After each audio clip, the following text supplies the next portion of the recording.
¿Qué tal, Patricia? Muy buenas tardes. Esta renuncia de la que hablabas del procurador estatal aquí en Guerrero era realmente algo que se esperaba, ya se había hecho el anuncio, así que lo de hoy es meramente un formalismo.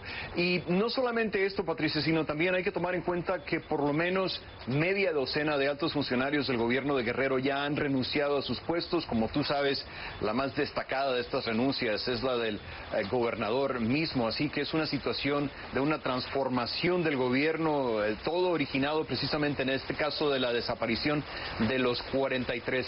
El día de hoy nos hemos enterado de que el grupo de padres de los 43 se está desplazando hacia diferentes puntos del país, Chihuahua, Chiapas, Guerrero, para iniciar una caravana, un recorrido que culminaría en la Ciudad de México el 20 de noviembre, el día de la Revolución Mexicana, con el fin de, una vez más, hablar sobre el caso de los 43, decirle a la opinión pública que todavía no están conformes con la investigación que ha hecho el gobierno y, bueno, tratar de mantener la presión sobre el gobierno para que les dé una respuesta satisfactoria. Los padres me siguen diciendo, no confiamos en la investigación, necesitamos pruebas.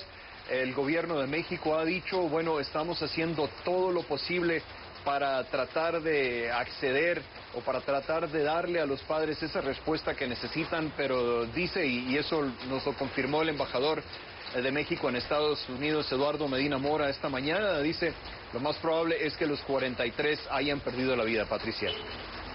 Bueno, Rafael, pasemos a otro tema que en el cual está sufriendo, dijéramos, por esta circunstancia tan dolorosa y tan difícil, porque quizá mucha gente no anexa o no relaciona que en el estado de Guerrero, en la capital donde tú estás, en Chilpancingo, pero en ese estado, a unas 2 horas y media donde tú estás, se encuentra el muy famoso puerto de Acapulco, famosísimo a nivel internacional. Esta situación que está sucediendo en Guerrero, más las manifestaciones de protesta, han ocasionado pues que esta industria sufra.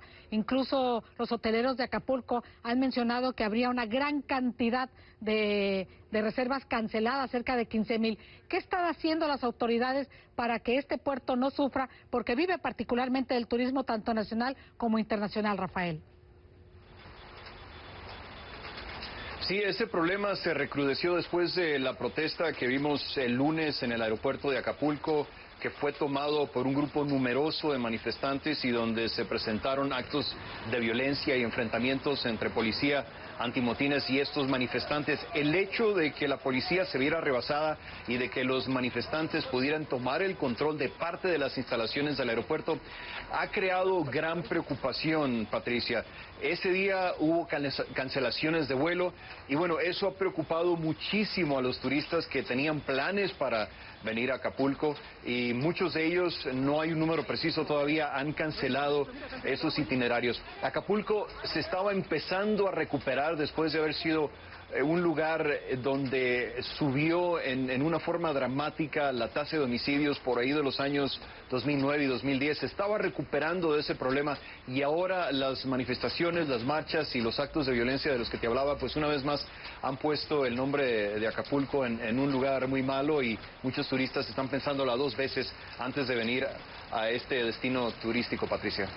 La otra afectación, ¿no? Además de la crisis política, la crisis de confianza, sobre todo este escenario tan difícil que se está viviendo en México. También, Rafael, se conoció que el secretario de Gobernación de México, Miguel Ángel Osorio Chong, se reunió con la Conferencia del Episcopado Mexicano, quienes, por cierto, se pronunciaron hace unas horas acerca de la desaparición de estos 43 jóvenes. Esta reunión, tenemos entendido, se efectuó allá en Izcali, en el Estado de México. ¿Qué se sabe, qué trascendió de este encuentro, Rafael?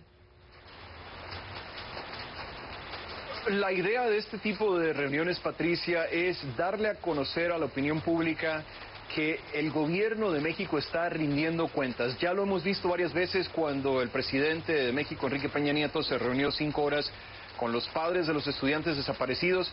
El viernes pasado, si tú recuerdas, el Procurador General de Justicia se reunió también con los padres. esta misma semana hubo una reunión entre el secretario de Gobernación, el Procurador General una vez más, y bueno, todo esto, como te comento, la idea aquí es darle a entender a la gente, dar el mensaje de que el gobierno está trabajando duro para tratar de resolver este caso y que se está rindiendo cuentas sobre lo sucedido. Los padres me dicen a mí, no estamos conformes todavía, lo que hemos escuchado no nos satisface, pero bueno, por lo menos el gobierno está haciendo ese esfuerzo, Patricia. Muy bien, Rafael, pues estamos siguiendo muy atentamente todos los acontecimientos allá en México y particularmente lo relacionado a la desaparición de estos 43 jóvenes que habrían sido asesinados y estamos esperando pues la confirmación de los hechos con las pruebas de ADN. Muchísimas gracias a nuestro enviado especial a Guerrero, Rafael Romo. Muy buenas tardes, hasta la muy cálida Chilpancingo.